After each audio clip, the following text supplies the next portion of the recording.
Hi అండి, ఎలా ఉన్నారు మీరంతా? నేనైతే బాగున్నానండి. ఈరోజు మనం అనంతపురం జిల్లా వజ్రకరూరు అనే గ్రామం వచ్చాము. అక్కడికి వజ్రాల వేటకు వచ్చిన వాళ్ళు ఎన్ని అవస్థలు పడుతున్నారో, ఎలా వెళ్ళాలో ఏంటో దారి కనుక్కుందామని చెప్పేసి ఒక పెద్ద ఆయన వాళ్ళు అక్కడ ఇద్దరు కూర్చుని ఉన్నారు. వాళ్ళని అడుగుదామని వచ్చాను. ఇప్పుడు వాళ్ళ మాటల్లోనే విందాం అడ్రస్ ఏంటన్నది. వజ్రాల వేటకు వచ్చిన వాళ్ళకి ఎక్కడ వెతుకుతారని అడిగితే ఈ అన్న అడ్రస్ చెప్తున్నారు. ఎక్కడన్నా ఇప్పుడు బాగా చెప్పండి, మరొకసారి మా వాళ్ళు వింటారంట. చెప్పండి అన్న, పర్లేదు. వజ్రకరూరు నుంచి పామిడిపోయే రోడ్డు అమ్మా. పామిడిపోయే రోడ్డు ఎంత 4 కిలోమీటర్లే ఉండేది.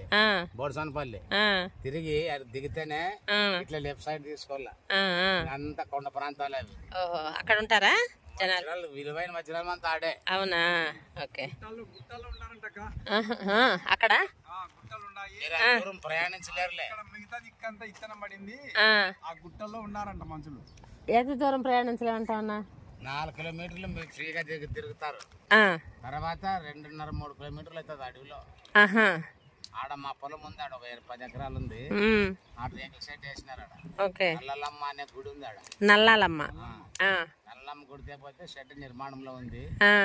ముగిసింది చెప్పలేను. ఆడ కొంతమంది నివాసం ఉంటున్నారు. ఇప్పుడు ఇక్కడ నుంచి ఆటో ఎక్కి పమిడి ఆటో ఎక్కాలి. అక్కడ నుంచి బొడసనపల్లి ఆటో, బొడసనపల్లి అంటే దింపేస్తారు. అక్కడ నుంచి జనాలు కనిపిస్తారా? మరి మీరు ఊర్లోకి పోతండి. ఊర్లోకి వెళ్ళక ముందే దిగిపోవాలి. జనాలు అడిగితే చెప్తారా? నల్లమ్మ గుడి ఆడంటే చెప్తారు. ఓకే, థ్యాంక్స్ అండి. వాళ్ళు చెప్పిన అడ్రస్కి అయితే దిగిపోయాము. ఇది బొడసనపల్లి ఊర్లో నుంచి నల్లమ్మ గుడికి వెళ్ళే దారండి. ఈ దారి అయితే అసలు బాగాలేదు. కొద్ది దూరం వరకు నడిచి వెళ్ళాను, కానీ అక్కడి నుంచి అంతా బురద నీళ్లు, చాలా ఇబ్బందిగా ఉంది. పైగా అడవిలో నుంచి ఒక 3 కిలోమీటర్స్ నడవాలంట.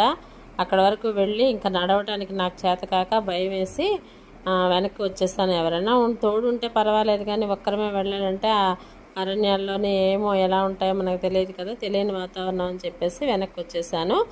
ఇది బొడసనపల్లి ఊరులో నుంచి నల్లమ్మ గుడి దగ్గరికి వెళితే అక్కడ వజ్రాల వేటకు వచ్చిన వాళ్ళంతా అక్కడ ఉంటారని అన్నారు. కానీ రూట్ చూస్తున్నారు కదా ఎలా ఉందో. ఆ నీళ్ళల్లోని వాటిలోని నడిచి వెళ్ళటం అంటే లగేజ్ పట్టుకొని కష్టము. ఇంకా అందుకని చెప్పేసి నా వల్ల కాక వెనక్కి రిటర్న్ అయిపోయాను. నాకు తోడుగా ఒక బాబు కూడా వచ్చారు. ఆ బాబుని కూడా తీసుకొని వెళ్ళాను. మళ్ళీ వెనక్కి వచ్చేసాం.